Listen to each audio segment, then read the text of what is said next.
చార్ధామ్ సహాయక చర్యలపై మన నాయకుల స్టేట్మెంట్స్ ఎలా ఉంటాయో చూస్తారా? చూడండి. ఈడ వందల మంది తెలంగాణ బిడ్డలు వస్తుంటే ఆడెక్కడో కాసి నీళ్ళొచ్చినాయి అని గోల చేస్తుంది దిక్కుమాల ప్రభుత్వం. గంటే ఆళ్ళ బిడ్డలై ప్రాణాలు, మా బిడ్డలై ప్రాణాలు గావు. ఓహో! మీరిలా వచ్చారా? నాన్న బతికున్నప్పుడు ఇలాంటి ప్రకృతి విపత్తులేవీ రాలేదు.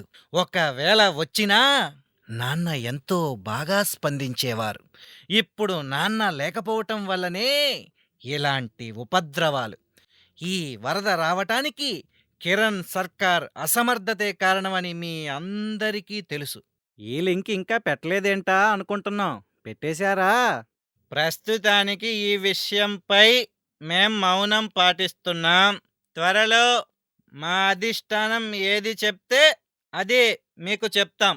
నిజమే. మీ మాట మీట పైనుంది కదా! ఈ బాధితుల కోసం సైన్యం ఎంతో కష్టపడి పనిచేస్తుంది. ఆ విధంగా ముందుకెళ్తుంది. కానీ ప్రభుత్వం మాత్రం సహాయక చర్యల్లో విఫలమైంది. ఇది పూర్తిగా అసమర్థ ప్రభుత్వం, దిక్కుమాలిన ప్రభుత్వం. దీనికి కొనసాగే అర్హత లేదని తెలియజేసుకుంటున్నాను. వాళ్ళు చేయలేదు సరే. మీరేం చేస్తారో చెప్పరే? నేడు పర్యాటక శాఖ మంత్రిగా ఉన్న ఈ సమయంలో ఇలా జరగటం చాలా విషాదకరం. అదే సినిమా అయితే నేనే వెళ్ళి కాపాడేవాడిని. కాదు కాబట్టి సైన్యాన్ని పంపించాం. అదేదో మీరు దగ్గరుండి చేయిస్తున్నట్టు అంత బిల్డప్ ఎందుకంట? ఓ పాలు మీ తమ్ముడిని చూడండి. ఆయనకు కొంచెం తెక్కుంది.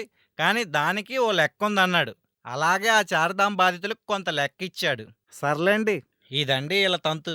ఎవరేమైపోని, ఏదెట్టా పోని, ఈళ్ళ గోల ఈళ్ళదే.